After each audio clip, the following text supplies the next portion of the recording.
Akkaataa WhatsApp keenya quba keenyan itti qollofatuu dandeenyu yoo quba bitaatiin qollofne quba mirgaatiin akka banuu hin dandeenyetti namni biraa yoo bilbila keenya nu harkaa fuudhe waan WhatsApp keessatti nama waliin haasofne tokkollee osoo hin argin akka inni itti nu deebisuu danda'u quba keenyan akkamitti qollofatuu dandeenya. Hiriyoonni keenyalleen yeroo waan adda addaa WhatsApp irratti nuuf ergan nu bira yeroo dhufe nu garuu asii hin ilaalla nama san biraa itti gurraachaa jira hin ilaallee jedhaan akkamitti akkas godhatuu dandeenya. Waa lamaan kanan isin argisiisa nagallee hin daganne akkam nagaa jirtan hordoftoota Oromaan.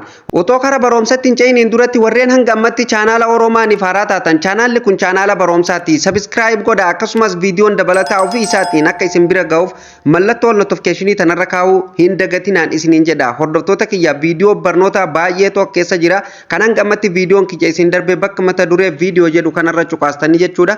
Waan barbaadan akkeessan sirreeffatu hin dagatinaan isiniin jedha. Hordoftoota kiyya hanga dhumatti akkan hordoftan abdiin qaba. Viidiyoon kun akka namoota baay'ee bira ga'uuf please like tuquu hin dagatinaa yaada qabdanillee komentii jalatti nuuf barreessaa hiriyoota keessaniif share godhuu hin dagatinaan isiniin jedha. Hordoftoota kiyya amma kallattii mankara baromsaan isin dabarsaa nan deebi'aa na eega.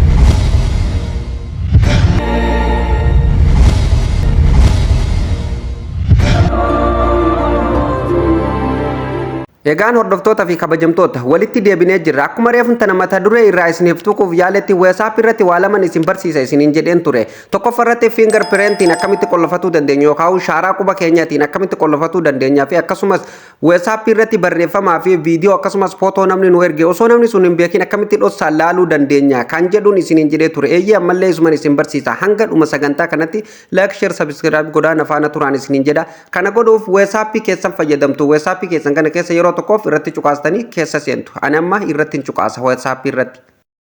Egaan hordoftoota kiyya eega WhatsApp keessan irra cuqaaftanii akka kanaa WhatsApp keessan keessa gisee dhuftan tuqaa sadeen kanarra dhuftan jechuudha. Bilbilli tokko tokko jala kanallee qabaatu danda'a tuqaa sadeeni. Kiyya garuu amma gubbaa kanarraa qabaa tuqaa sadeen kanarratti yeroo tokkoof kilik gootu. Sana booda hordoftoota kiyya akka kanaan fuula kana qabatee isinii dhufa setting bakka jedhu kanarratti ni cuqaastu. Sana booda akka kanaan fuula kana qabatee isinii dhufa. Kan isin irraa eegamu hordoftoota kiyya asirra dhuftanii jechuudha kunoo privacy bakka jedhu kanarratti yeroo tokkoof ni cuqaastu. Sana booda haala kanaan fuula kana qabatee isiniif dhufa jechuudha. Kan isin irraa eegamu amma mee kan isin argisiisu jechuudha. Tokkoffaa irratti kan isin argisiisu barreeffama yookaan footoo hiriyyaan keenya nu erge akkamitti dhossaan laaluu dandeenya. Osoo inni sun hin beekin otoo isa san biraa sararri lamaan sun yookaan raayitiin lamaan sun bulee yookaan magariisa hin ta'in akka kamiin ilaaluu dandeenya. Seetingii san sirreeffatuuf hordoftoota kiyyaa eega akkanatti gadi buutanii kunoo asirratti kana argattu jechuudha. Ready recaptis ka jedhu kana fuulduratti sanduuqa argattu jechuudha. Sanduuqa kana banaa kana akkanatti yoo jiraate amma kiyya banaa jira jechuudha. Waan fakkeenyaaf waan hiriyyaan kiyya naa erge namni tokko yoo WhatsApp irratti footoo tokko naa erge yeroo naan irra cuqaasee isa biraa biluu ibsaa jechuudha yookaan raayitii lama itti godhee jechuudha magarreessee argisiisaa jechuudha. Namni kun waan ati ergiteef ilaalee jira waan jedhamu isatti argisiisaa jechuudha. Namni ni beekaa jechuudha. Waan san nu yoo ilaallee jennee waakkannellee jechuudha waakkachuu hin dandeenyu jechuudha. Ragaan WhatsAppiin ofii isaatiin akka ati ilaalte akka namni sun waan ati namaaf ergite ilaale itti argisiisaa jechuudha. Isa san akkamitti dhoffatuu dandeenya ka jedhuuf asumarra dhuftanii kunoo sanduuqa kana ni cuftuu jechuudha. Sanduuqa kana yoo cuftan isin asii bantanii ilaaltanii tabsiiftanii dhiiftanii jechuudha. Isa biraa wanni itti himu hin jiru jechuudha. Hin laallee jedhaan isa biraa jechuudha. Kanaafuu isa san dhoffatuuf jechuudha sanduuqa kana ni cuftu. Amma kiyya cufamee jechuudha kun akkuma argitan amma bilaakii ta'ee jira gurraachomee jira jechuudha. Akka kanaan yoo gurraachomsitan waan namni kamiyyuu WhatsApp irratti isiniif erge deebi'ee namni sun hanga isin ilaallee jettanii waan barbaadan deebiftaniifitti beekuu hin danda'u jechuudha. Isa bira hin ilaalamne jedhaan jechuudha. Kanaafuu akka kanaan sirreeffatuu ni dandeessaniin isiniin jedha hordoftoota kiyya. Inni lammaffaan hordoftoota kiyyaa akkamitti WhatsApp keenya fingerprint locking qollofachuu dandeenya yookaan shaaraa harka keenyaatiin akkamitti qollofatuu dandeenya kan jedhuun isin argisiisa isiniin jedheen ture hordoftoota kiyya. Yoo barbaadan isin piiniilleen qollofatuu dandeessan jechuudha lakkoofsaan qollofatuu dandeessanii. Ani garuu amma shaaraa quba kiyyaatiin qollofee isin argisiisaa jechuudha. Akkamitti qollofatanii kan jedhu bal'inaa waliin ilaalla hordoftoota kiyya. Otoo as keessaa hin baane eega kan barreeffamaa kana akka kanaan dhoffattanii otoma keessaa hin baane ol harkis jechuudha ol harkistanii jechuudha fakkeenyaaf akkanatti ol harkistanii jala kanatti gadi buutu macarrashaa gadi dhuma gadi irratti gadi buutanii kun asirratti fingerprint lock ka jedhu kanarratti yeroo tokkoof ni cuqaastu jechuudha.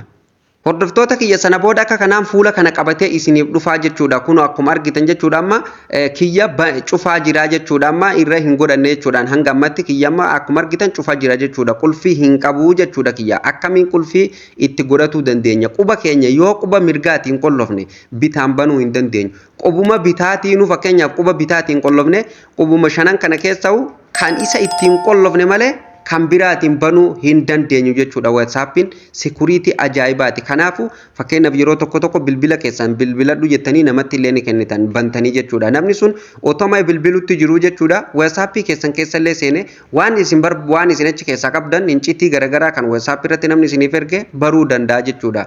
Kana biraan darbee ammallee bilbilli keessa yoo nama harka akka tasaa diina harka bu'ee waan nama mudatu hin beekani incitii isin WhatsApp irratti hiriyaa keessan gara keessaatti waliin haasoftan waan barbaade achi keessaa baasuu danda'a jechuudha. Garuu yoo kana itti godhatan qulfii kana itti godhatan yoo bilbila san cabse malee jechuudha irraa baasuu inuma hin danda'u jechuudha qulfii kana. Maaliif shaaraa harka keessaniitiin qollofame waan ta'eef jechuudha.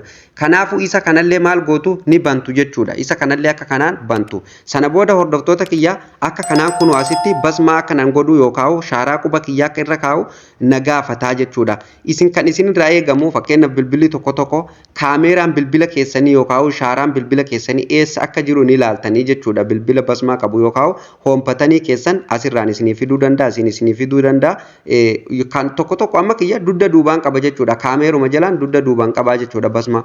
Yoo barbaadan gubbaa kanallee mataa kanarratti illee kan qabu ni jira. Bilbilli garagara waan ta'eef ani amma kiyya gama duubaatiin qaba. Yeroo nan irra kaa'ee asitti waan isinitti mul'atu ilaala. Kunoo amma akkuma argitan mallattoo raajifannoo godhee naaf banamee jira jechuudha. Kunoo akkuma argitan amma lock ta'ee jira jechuudha. Akkuma argitan asirratti kiyyamma security naa ta'ee jira, qollofamee jira jechuudha.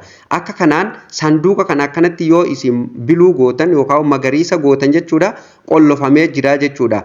Amma asirratti filannoo nuuf kenna jechuudha. Asirratti hordoftoota kiyyaa filannoo sadii nuuf kenna jechuudha. Filannoon sadeen inni nuuf kennu fakkeenyaaf asirratti jechuudha yeroo keessaa baane jechuudha akkamitti akka qollofamu barbaadaa jedhee nu gaafata. Kun asirratti dubbistanii adda baafatuu dandeessanii jechuudha. Automatical lock akkuma fakkeenyaaf automaatikaalii akka cufamu barbaadamoo daqiiqaan akka cufamu barbaada jedhee nu gaafata. Fakkeenyaaf kun asirratti ni argitu jechuudha. Yoo akkuma keessaa baaneen fakkeenyaaf WhatsApp keessumaa baanetuma aappii mabiraatu seenuuf yoo nu keessaa baane akka qollofamu yoo barbaadan isuma tokkoffaa kanarra kaayyattu jechuudha. Kan yookaan immoo xiqqoo daqiiqaa takka taa'ee haa cufamu yoo barbaadan kunoo after 1 minute ka jedhurra kaayyatanii akkasumas daqiiqaa 30 ka jedhullee ni jira jechuudha. Daqiiqaa 30 booda qollofamaa jechuudha yeroo isin keessaa baatan jechuudha.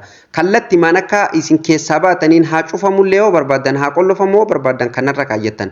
Garuu waan hundaafuu kanarra otoo kaayyatanii baay'ee gaariidha jedheetiin fudhadha. Sababni isaas fakkeenyaaf nama tokkoof bilbiluuf yoo bilbilachuuf namni silkii keessanitti haajamee namatti kennitan WhatsApp keessa san akka keessaa baatanii yoo itti kennitan hoggasuma irratti cufamaa WhatsApp keessan deebi'ee seenuu hin danda'u jechuudha. Fakkeenyaaf kan daqiiqaa tokko yookaan daqiiqaa 30 kanarra yoo keessan namni fakkeenyaaf isin biraa gadi baheetuma seenaa jechuudha. Hin qollofamu waan ta'eef hanga daqiiqaa sun ga'uutti. Kanaafuu isa kan akka kanaan tokkoffaa kanarra kaayyattanii dhiistanii jechuudha. Sana booda maal gootu of duuba deebitu jechuudha hordoftoota kiyya.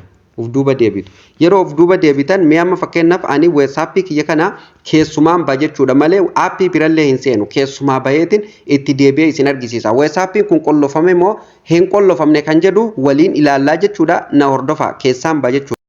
Ani amma kun akkuma argitan keessaa baheen jira bilbila keessan jira jechuudha. Keessaa bahee amma sakandii 2 fi 5 illee osoo hin guunneen keessatti deebi'ee isin argisiisa. WhatsApp kiyya ranan seena.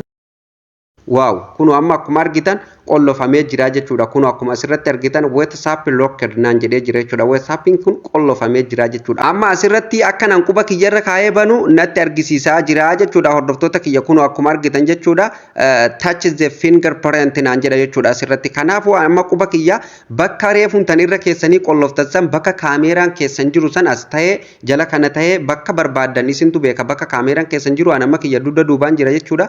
Kanaafuu kaameeraa sanirra qubuma qolloftan saniin keessaniin isiniin jedhame amma fakkeenyaaf quba ittiin hin qollofin irraan kaa'ee isin argisiisa waan inni natti himu hin ilaalla walumaan laal amma akkuma argitan kun olaal jalatti ilaala hordoftoota kiyya sirrii mitii naan jedhaa jira jechuudha. Mee amma quba kiyya karreefu ittiin qollofisa yeroo irra kaa'ee takkitti maan banamanii argitan laal amma banamee jira.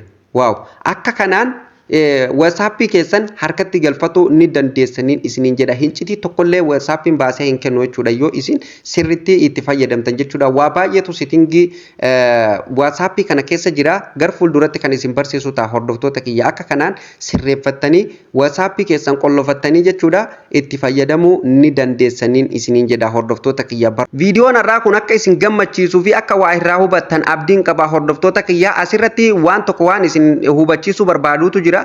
Chaanaala kanarratti ani akkuma beekamu waan sobaa tasuma isiniif gadiin dhiisu. Namni tokko immoo kan osoo viidiyoo hin ilaalin jechuudha. Viidiyoo osoo seeraan hin ilaalin jechuudha irra ariitanii daqiiqaa tokkorraa daqiiqaa lamatti daqiiqaa lamarraa daqiiqaa sadiitti irra ariitanii ilaaltanii waan namni seeraan isinitti argisiisu seeraan otoo hordoftanii irraa hubannoo waan isiniif gale irraa waa hubattanii bareedan isiniin jedha. Dogongorri yoo jiraate dogongora san kara komantiitiin ibsitanii jechuudha. Dogongorri sun yoo kara koon jiraate kan sirratu tahaa jechuudha. Maarree isinilleen viidiyoo ilaaltanii eega xumurtanii chaanaala dinqii fi barsiisaa keessan jajjabeessuuf warri hanga ammatti chaanaala kanaaf maatii hin ta'in subscribe godhaatii maatii keenyatti dabalama. Viidiyoon dabalataa ofii isaatiin akka isin dhaqqabuuf mallattoo notifiikeeshinii tanarra kaa'uu hin dagatina. Viidiyoon kunilleen akka namoota baay'ee bira ga'uuf please like tuqaan isiniin jedha. Yaadaaf komii qabdan komentii jalatti nu barreessaa akkasumas hiriyoota keessaniif share godhuu hin dagatinaan isiniin jedha hordoftoota kiyya. Viidiyoon har'aaf qopheeffadhelleen asumarratti kan raawwatu ta'a. Viidiyoo itti aanuun hanga walitti deebinutti turtii gaarii qabaadhaa.